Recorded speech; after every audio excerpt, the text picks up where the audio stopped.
সিলেট জেলা শাখার নেতৃবৃন্দ, উপস্থিত বিশ্বনাথ থানা শাখার আমাদের বন্ধু প্রতিম সংগঠনের ভাইরা, উপস্থিত বাংলাদেশ খেলাফত মজলিস, বাংলাদেশ খেলাফত যুব মজলিস, বাংলাদেশ খেলাফত ছাত্র মজলিসের নেতা কর্মী ভাইরা, আসলে সময় সংকীর্ণ, এই জন্য আমি বেশি কথা বলবো না।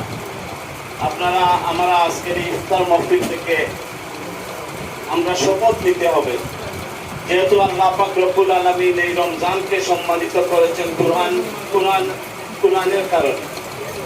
এই জন্য আল্লাহ পাক যেভাবে কুরআনের কারণে রমজানকে সম্মানিত করেছেন, আমরা যদি আজকের এই ইফতার মাহফিল থেকে শপথ নেই, আমার ব্যক্তি জীবন থেকে শুরু করে পারিবারিক জীবন এবং আমাদের রাষ্ট্র জীবনে কুরআনের রাজ আমরা কায়েম করব, তাহলে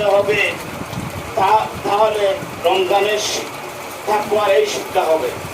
আমরা আপনাদের সবাইকে আহ্বান জানাবো, আসুন